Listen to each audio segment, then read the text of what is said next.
I'm Duncan McLeod, and you're watching TCS Plus, the business technology show from TechCentral, brought to you today by ESET. Now, Adrian Stanford is my guest today, all the way from Cape Town. Adrian is Group Chief Technology Officer at ESET Southern Africa. Adrian, it's good to see you. Welcome to the show. Thanks, Duncan. It's great to be here. Thank you so much for having me. My pleasure. ESET, interesting company. I was having a look at your Wikipedia page a little earlier today. Founded in 1992 in Bratislava, Slovakia. Tell me a bit about ESET and its history. Is it still headquartered in Slovakia? Yes, Duncan, it actually is. And it's actually a really interesting story that I quite like to tell because it goes back even further than 1992. It actually goes back as far as 1981. So if you can picture this, It's the early 80s, and we're in communist Czechoslovakia, of course. And these two programming enthusiasts meet at a computer club, Peter Pashko and Miro Trinka. They're the original founders of ESET. And, these guys are just exchanging ideas about building simple apps and exchanging, those old 5.25-inch floppy disks to have a look at what they're doing. And after a couple of years, they meet some guys who work at a nuclear power plant, and they start sharing stuff between them as well. And one day, Peter phones up Miro and he says, this disk that these guys from the nuclear power plant gave me is doing something really strange. I think you need to come and have a look. And so they went over and had a look at it together, and it was doing something really weird. And it turns out that this was actually the discovery of one of the first computer viruses, and they called it Vienna, which then turned out to be a whole family of viruses. And at the time, it was a very simple thing. It just tried to find other files and overwrite them. But I mean, really, this was, sort of the genesis of cybersecurity and cyber attacks.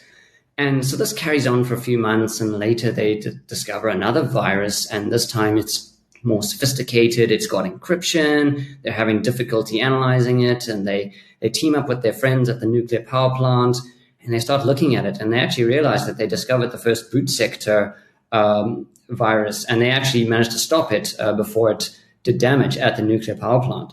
So in a way, one could argue that this is one of the first energy attacks or energy infrastructure attacks that was thwarted by ESET. So it's kind of at this time that Peter and Miro together realized that this could be a huge deal, and they decided to create one of the first antivirus programs, and they called it NOD32, which is an acronym for a Slovak phrase that means hospital on the edge of the disk, and of course 32 refers to the 32-bit runtime.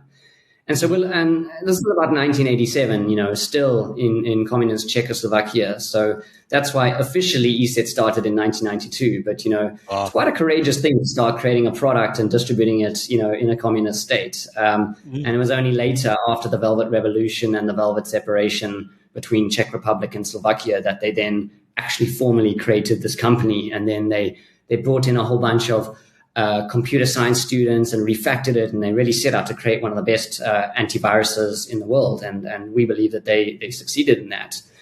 ESET's been in the game a really long time, and even to this day, 30% of the ESET global staff have worked in the company for 10 years or longer. And I think what's relevant is that, cybercrime is cyclical, and so we've been there from the beginning. We've seen it all. So maybe a tactic that hasn't been around for a decade or two cycles around, and we're ready with the data and the experience to find it. So, it's a cool story. Yeah.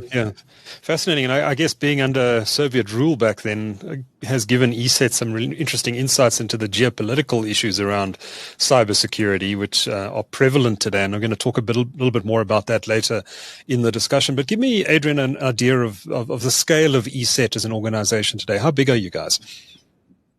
Absolutely. So, of course, I represent ESET Southern Africa, and we are the distributor for South Africa and 22 other sub-Saharan countries. But ESET as a global company is a massive company employing over 2,000 people worldwide, 13 R&D offices around the world, over 100 million users of the product. And if you include our partnerships with Google and Intel, TDT technology, effectively we cover more than 1 billion devices. So it really is a really serious player, and number one in the European Union for sure. Mm-hmm. All right. So, Adrian, let's talk a little bit about what's happening in the cybersecurity landscape in 2024. I know that last year was a big year for ransomware attacks, especially here in South Africa. We saw a number of high-profile ransomware attacks. Is that a continuing trend in 2024? Yeah, it is. So it's unfortunate that we don't have access to the latest upcoming threat report that we're going to release in July, but it'll be available soon publicly. But I can speak to what's been happening more recently. So in the previous threat report, we noted about a stable level of activity around ransomware, but there was a particularly interesting case last year, which came in the form of a data breach, and it was an attack. It was a data breach, but it was actually a form of ransomware attack that was then modified to become more of an extortion exercise. So it was a big file sharing app, and I'll leave them unnamed for now, and you can look it up easily. And basically, what happened was these guys exploited a vulnerability that they had found for 2 years. They were sitting there, dwelling there for 2 years, and were just waiting for the right time, testing it. And when the time was ready, they launched their attack, and there was so much data that they had access to. Instead of encrypting it, which is the common ransomware approach, they actually decided just to steal it. So probably because there was so much data, and that it would have been too resource intensive to actually encrypt it all. So they stole it, and now they've got data relating to 2,700 organizations, and we're talking government agencies and schools and healthcare and big companies. So they had a lot of leverage to then go to these organizations and say, well, look, we've got your data, pay up or we'll publish it on the dark web. And some of them paid and some of them didn't. And those that didn't, well, their data's all over the dark web. So this was a really, really huge attack. And the estimated cost of damages was in excess of perhaps $14 billion. And law enforcement estimates, I guess, that the earnings of the attackers was in the region of $100 million US. So it was a big deal. Yeah. So, Adrian, what are some of the other trends you're seeing this year? I believe that supply chain attacks are on the rise. What are supply chain attacks, and why are the threat actors targeting that area specifically?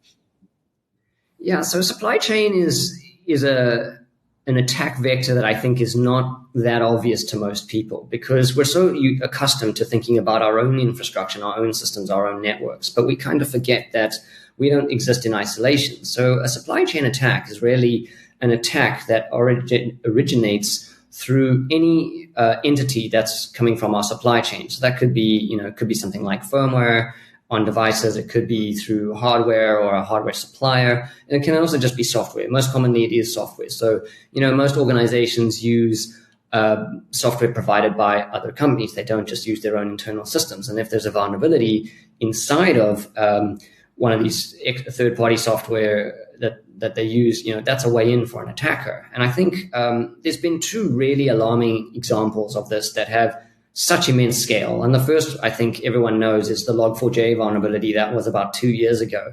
And what was so alarming about that was that Log4j, because it was so commonly used in the Java coding language, and Java's been around for decades, it was used everywhere because it was used for logging, and logging is something that everyone does. So it had the whole world scrambling to patch that vulnerability. But more recently, which was perhaps equally alarming but not quite as impactful, is the Linux xzutils vulnerability. So that sounds, what is this? So xzutils is an external library that is used for compression in certain variants of Linux. So Linux is an operating system, and there are various different flavors of Linux. We call them distributions. And you might have heard the names like Red Hat or Ubuntu or Debian, things like that.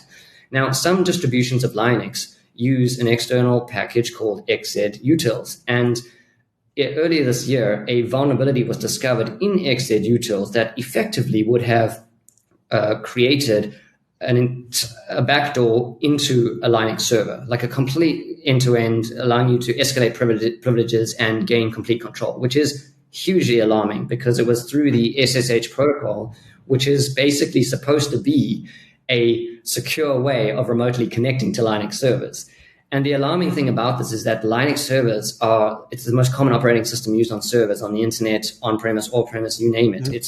So in terms of its potential impact, it was huge.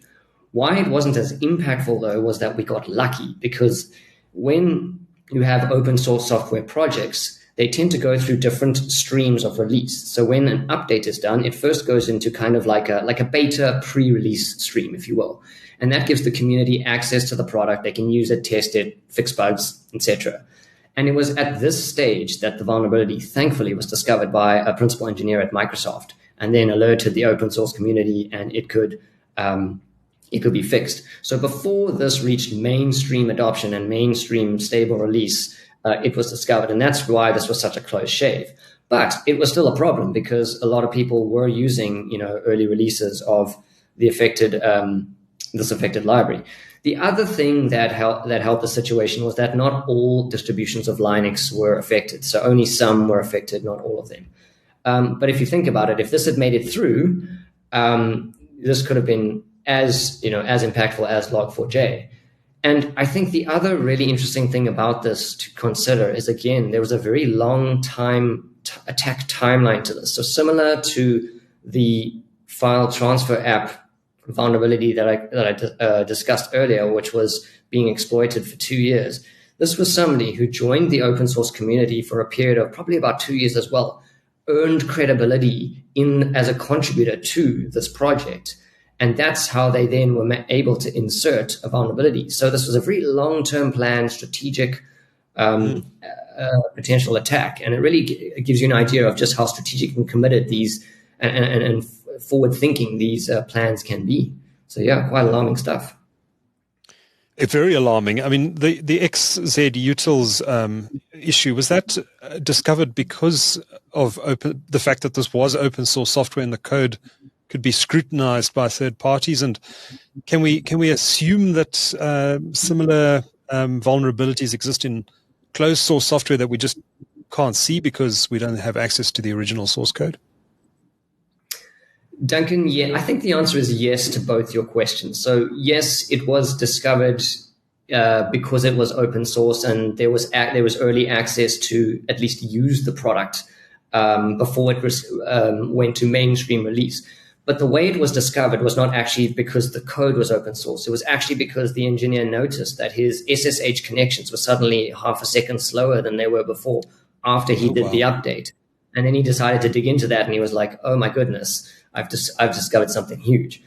And your second question is, well, do similar vulnerabilities exist in proprietary software? And the answer is yes, absolutely. I mean, most of the attacks that happen are happening in proprietary software, which is not open source. And it's, these are called zero-day vulnerabilities. So no one knows about them, an attacker finds them and then gets to exploit them until such time as the industry or some benevolent party can discover them and alert the software firm, and they can issue a patch for it. And of course, the world's cloud infrastructure largely runs on these Linux servers, and a vulnerability like this could have been devastating potentially. Absolutely, and that's why this idea of supply chain attacks is such an important one that sneaks up on us, because we often assume that if we're using cloud infrastructure or cloud-based applications, we effectively place our trust in these entities, in these companies that either create the infrastructure or the applications. And a supply chain attack takes advantage of that trust.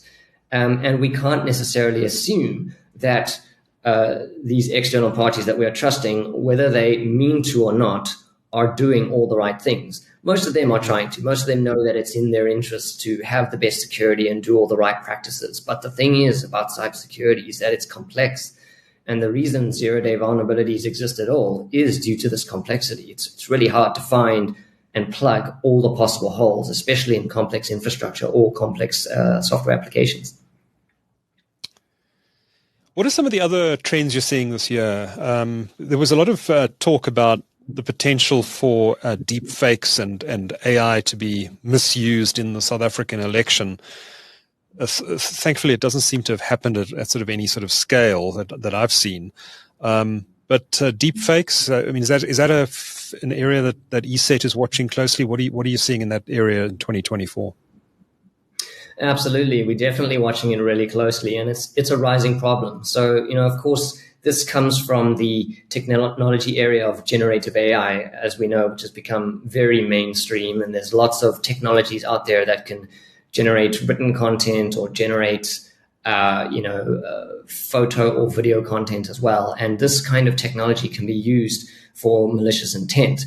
So I love to talk about the stories that one of our global researchers based in the UK office, Jake Moore, talks about, because he does a lot of this himself. He does little experiments, and they're harmless because he does them with the consent of the parties involved. But he uses these experiments to, first of all, they make for great conference talks, but secondly, they really are very effective at demonstrating the power of this technology and how it can be misused. So the last time I spoke to him, he told me the story about how he often plays does these experiments with friends, and he's running out of friends, frankly, to play these tricks on.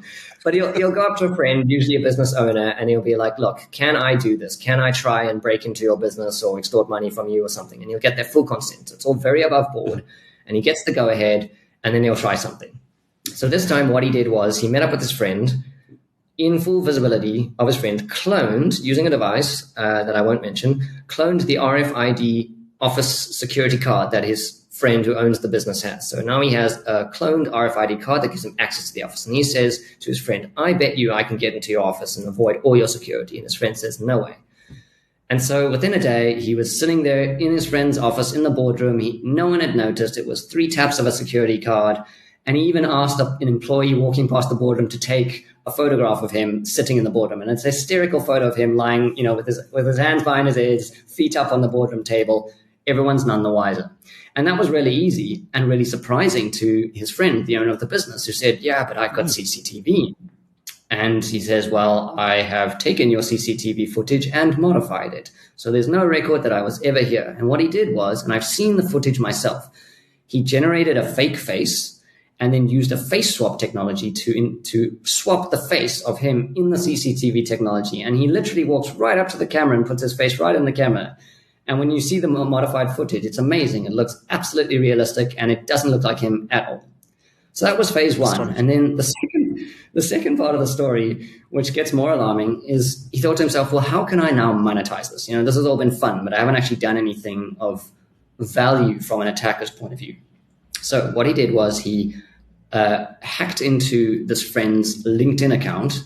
And now for context, this friend of his is known for being a cycling enthusiast. And, this is a serious hobby at an almost professional level, let's say. So, he's got a cycling team, and this is something he takes very seriously.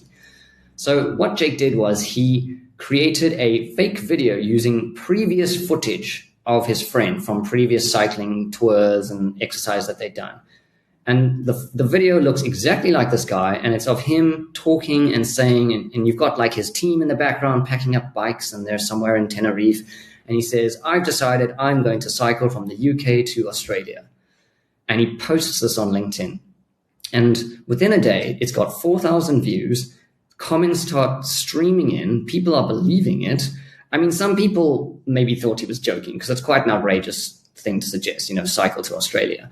But the point is that they believed it was this guy actually saying it, whether it was a joke or not. But more alarmingly, he started getting comments from companies saying, "We'll be your sole sponsor." People were offering up donations. So there was a very clear monetization trend. It pretty much fooled everyone. And the only person that it didn't fool was this person's 14-year-old daughter who said, "Nope, that's not my father." But everyone else was completely fooled. So this is an amusing anecdote, and it's harmless. Obviously, no one was harmed. But really, how does this actually manifest in the real world? And the truth is that it can happen in the real world. And there was a huge example of this earlier this year, where a large UK-based engineering firm paid $25 million to a malicious actor's bank account. And how they did this was they used deepfake technology to create a fake Zoom call and impersonate the CFO. So they impersonated the CFO, and to add credibility to the exercise, impersonated other staff members. So they create this fake Zoom call, and then they asked, obviously they created some kind of pretense for the money transfers, and they asked somebody in the organization who had the requisite authority to make the payments. And I think they got as far as 15 payments to 5 different bank accounts in Hong Kong before the organization realized, hang on, this is not right. So $25 million. So wow. That's a huge success story from an attacker's point of view. Yeah, yeah. Well, let's dive into the impact of AI on the cybersecurity landscape in some more detail, because I mean it is the technology that everyone is talking about this year. Yeah. Let's start talking about the downsides of AI and what threat actors are going to be able to do with this technology. I mean, you've alluded to some of it here, but we use here at TechCentral, we're using generative AI tools on a daily basis now, mainly for image generation, and it's very exciting technology. But I can imagine putting this stuff in the hands of bad guys is going to allow them to do all sorts of things that they haven't done in the past. What sort of ways are you seeing threat actors using AI technologies to attack their victims? What are they doing with it, and how do you expect that's going to expand in the coming years? Yeah, so Duncan, I think it's always important to take a step back and recognize that AI has been going through a huge hype cycle in the last 18 months. Pretty much since ChatGPT became public is when it all started. And so most people, when they think AI, they are thinking about generative AI. Of course, AI is an umbrella term that encompasses not only generative AI, but other AI technologies such as machine learning and neural networks and things like that. And they're all relevant in cybersecurity. But we can talk a little bit more about generative AI. And I think the problem at the moment is that you've kind of got two camps who are either characterizing it as an upcoming doomsday scenario, or the opposite, which is, the solution to all our problems. And the truth is that it's actually neither. It's more like the advent of computers or the advent of the internet. It is a new technology, and as a society, we're still learning how it's going to change our lives and how we need to adapt to it. The biggest difference, and why we should be paying such close attention to it, is that the pace of advancement is so much faster than any of these prior paradigm shifts. So let's talk about specifically how it's affecting cybersecurity. Look, despite speculations, at the moment, as far as we know, artificial general intelligence doesn't exist. So there's no all-knowing, self-learning, making decisions on its own technology that represents a supreme threat or a silver bullet in terms of attacking or defending. It's much more still in the assistive realm, and it's really an efficiency play. So all the ways in which it helps us and harms us in cybersecurity is all around efficiency, and it really is often around content and content generation. So from an attacker point of view, it can greatly accelerate things like the creation of spam or phishing content or disinformation. So at great scale and at great speed, you can, anything that requires content generation, which spam and phishing content does, you can now do that with perfect grammar, or you can mimic somebody's writing style. You can really, improve the credibility or the degree to which it's convincing. You can also accelerate the spread of disinformation, because you can rewrite articles really easily and insert falsehoods, insert fake images, fake videos, things like that. So there's a huge scale efficiency effect from a content creation perspective, and that shouldn't be underestimated, because most cybersecurity attacks outside of vulnerabilities come from phishing. And we don't need to talk about the harm that disinformation can do in the world as well. Moving on, evading detection is another way that AI harms our cyber security. So the ESET global research team actually have direct experience with this. They were trying to take a closer look at the Emotet botnet, which is quite a prolific botnet, and they were noticing that every time they got access to have a look, they were getting blocked, and getting blocked quickly. And what they realized was that these guys must have been using some kind of machine learning algorithm to detect their monitoring attempts and then quickly block them. This would be a very slow and difficult process to do manually, but with a sophisticated machine learning algorithm, you can do it really quickly. So that's one way that cyber attackers can protect malicious infrastructure. Another thing that we can do is writing new malware. Now, the thing about Gen AI's ability to write malware is it's still quite limited and weak. Now, of course, at the moment, this is the worst it's ever going to be. It's only going to get better. But at the moment, if you say to it from scratch, write me sophisticated malware, it's not going to do a good job. But it's still a huge efficiency driver. So if you give it a narrow task, a parameterized task, like debug this code or optimize this code or rewrite this library in another coding language, things like that, or maybe slightly modify this existing script to evade detection. It's really good at those kinds of things. So again, there's this highly assistive and improvement in efficiency that it adds to cyber attacks. But yeah, complex malware, we're not quite there yet.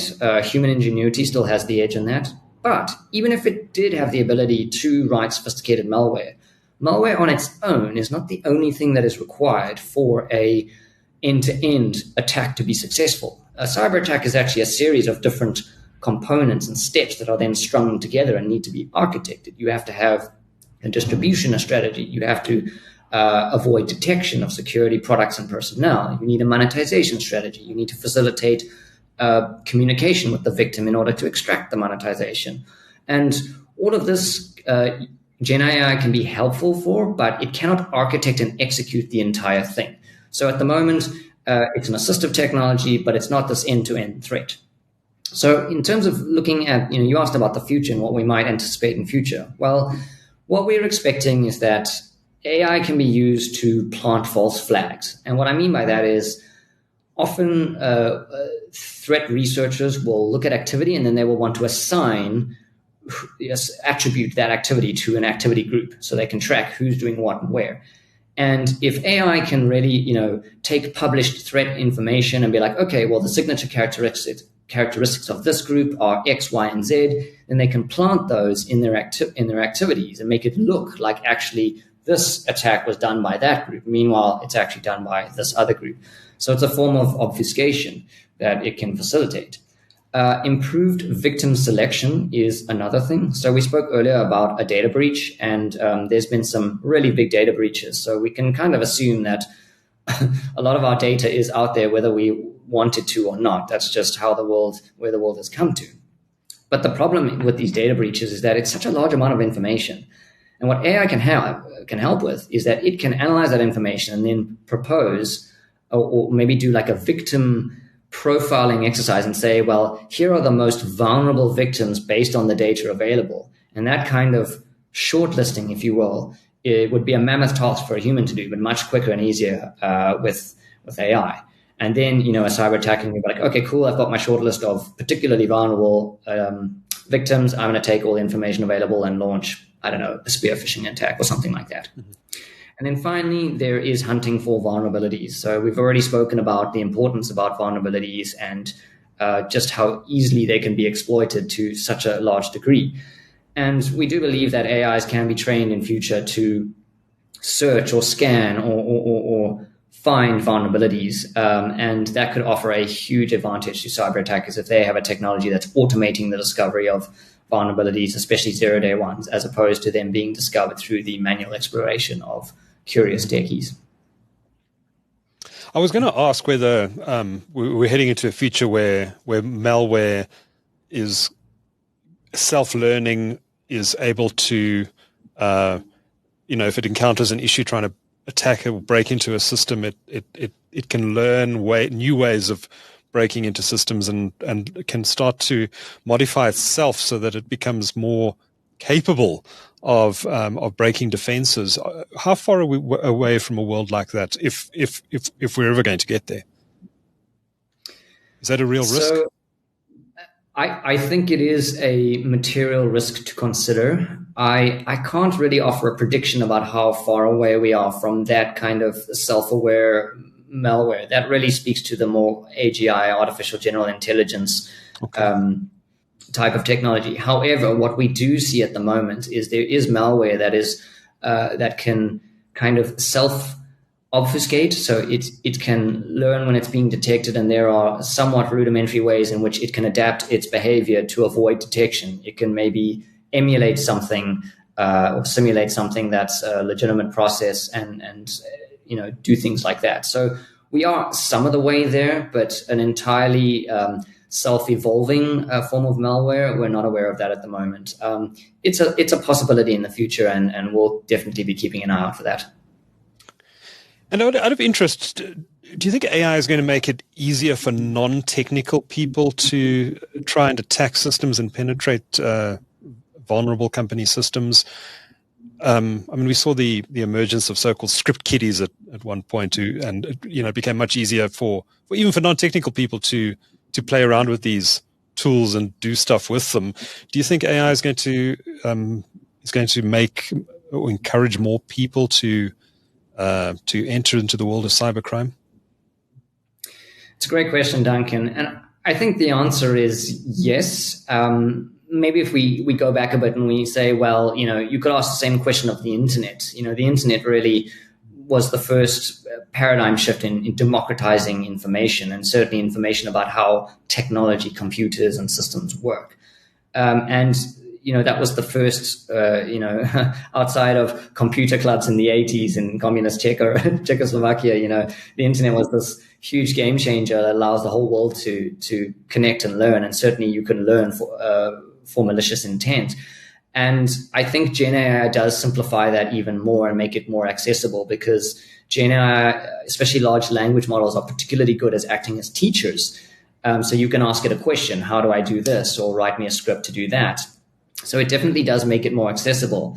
I will say, though, that despite that, there's an equally increasing sophistication in security defenses. So whilst I do think that Gen AI can be used as a way to technically upskill oneself, I don't think that necessarily a non-technical layperson can suddenly become an expert in cyber attacks. With the current state of large language models, it can write code, but often it's suboptimal code, or it's not that good. Might have mistakes in it. And if you don't have the technical know-how to identify that, you're still at a disadvantage. So I think the answer is yes, but with limitations. Okay. I wanted to bring the discussion back to the geopolitics that's happening in the world right now. The world is quite a parlous state, if I can put it that way. We've obviously had Russia's invasion of Ukraine, and we know the Russians have historically engaged quite actively in attacking systems and attacking other countries' systems. And we know they've got a large population of highly technically skilled people working in inverted commas in the cybercrime space. Do you see nation states starting to employ AI tools as well in their attacks? Yeah, certainly. So I think, just to talk about geopolitical attacks, sure, they're all about motive. So I think it's important that we make this distinction when it comes to nation state or state-sponsored attacks versus attacks from private individuals. So the implication of a geopolitical attack is that the motivation is different. In other words, the motivation is towards a political outcome as opposed to financial gain. But even within geopolitical attacks, we can differentiate again between nation state and state-sponsored attacks and geopolitically motivated private groups. So if we look at the conflict between Russia and Ukraine, so let me answer your first question, which was, well, are we seeing the use of AI? I think the assumption is yes. We should assume that all the things that I've discussed so far about how AI can be used, those are being used across the board, whether it's a nation-state attack or a private attack. So those are the latest tools of the trade in terms of attacks, and those are definitely being used. When it comes to actual looking at geopolitical attacks of nature, it's interesting to look at the coordination and what they actually do in terms of what they go after. So, for example, the day before the conflict between Ukraine and Russia began, ESET research actually found malware, 3 different forms of the same wiper malware, trying to be installed on various Ukrainian institutions. And the idea was they were trying to undermine the functioning of these public institutions. And then, of course, the next day there was military action from Russia. And if you look at the timestamp of the creation of this malware that was discovered, it goes back to late December 2021. So the inference that we make from this is that, this was part of a pre-planned, coordinated military and cyber attack that Russia had planned, which, kickstarted the conflict. And there's an APT group called Sandworm, and they are known to be associated or believed to be associated with Russian GRU, which is Russian military intelligence.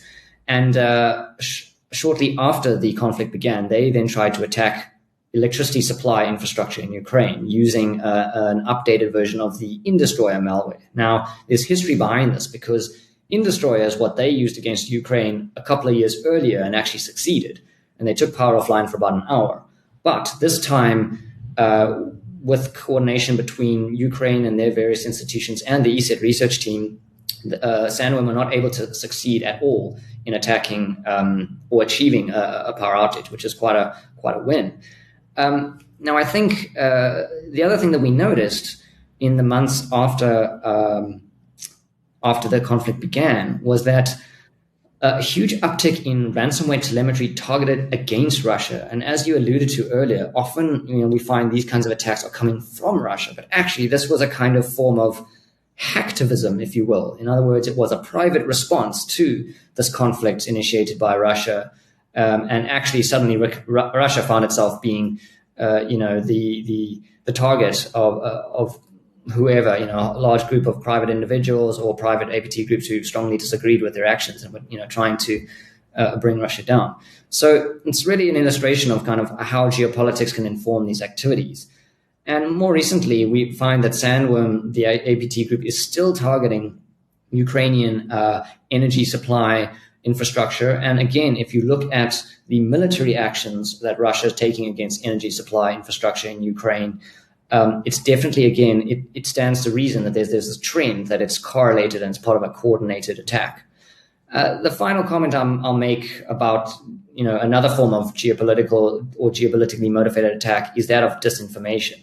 So we found a lot of evidence of these spam campaigns that were targeted against Ukrainians, and the goal was to try and demoralize the Ukrainian public. So what they would do is they would impersonate Ukrainian officials and send messages saying things like, for the upcoming winter, we are expecting major disruptions in heating. We're expecting shortages of food, medication. And the whole idea is to try and demoralize the public.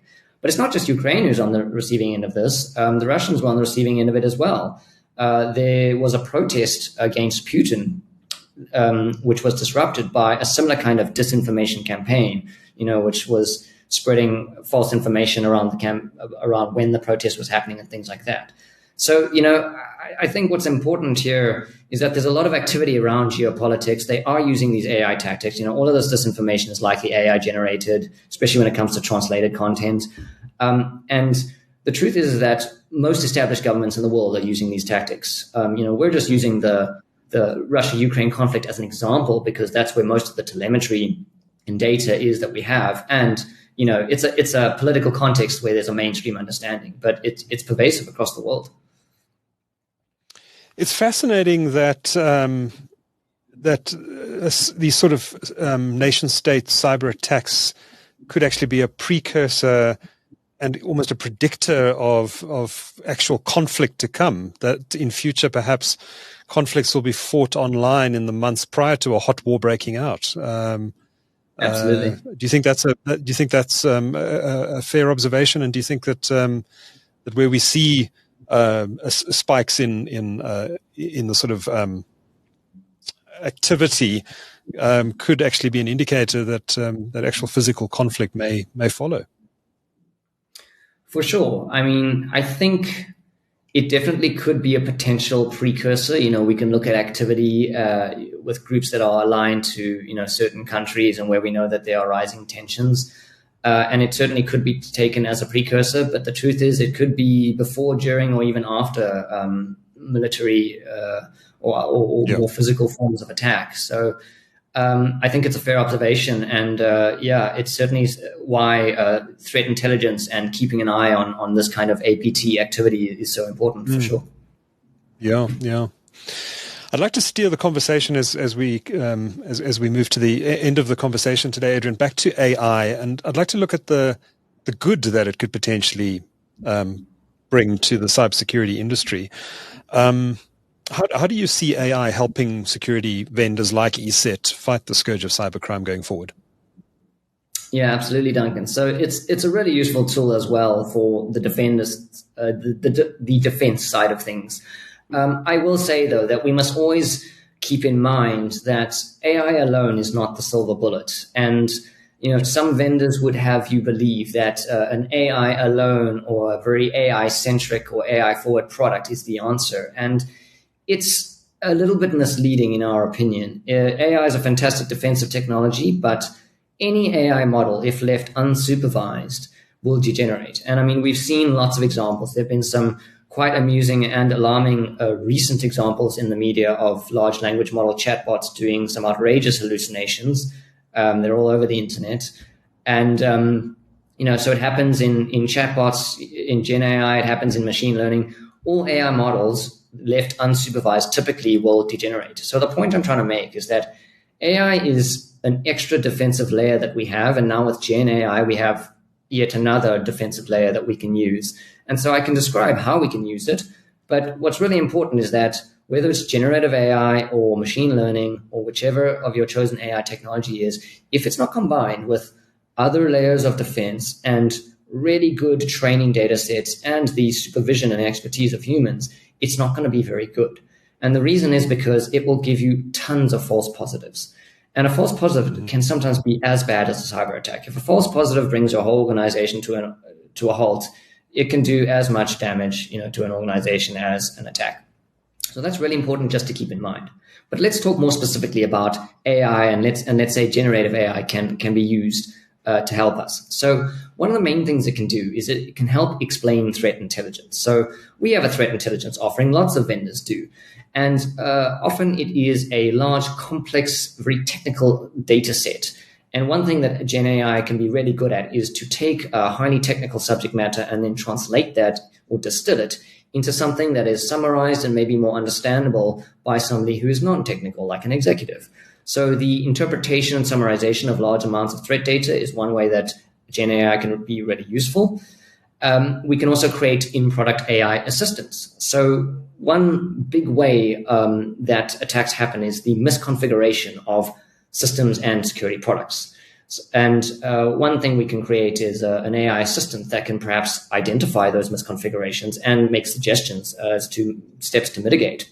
We could also use this AI assistant to start executing maybe basic things, but things that would take several manual steps, like changing a firewall rule. And you can just use a natural language prompt and say, please update this rule, with these parameters, and it can just go ahead and do it.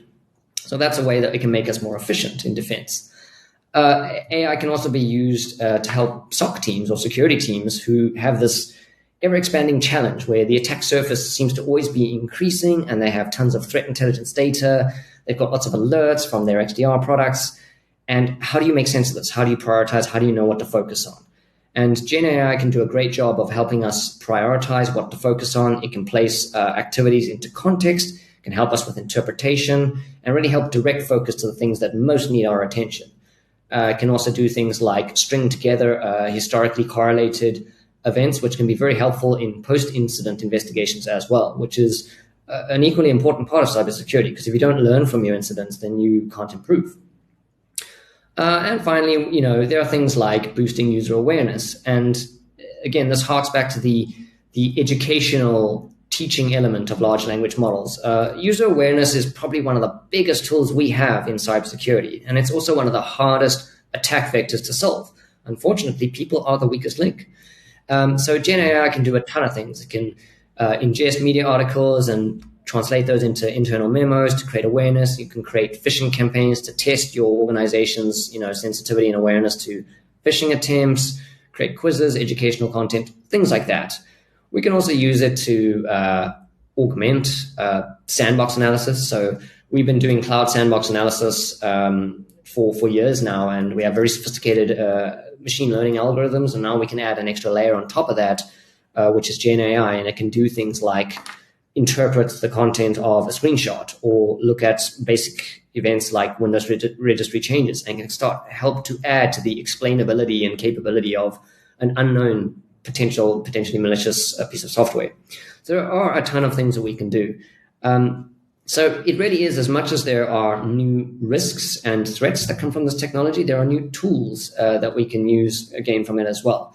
And that definitely serves to add some comfort.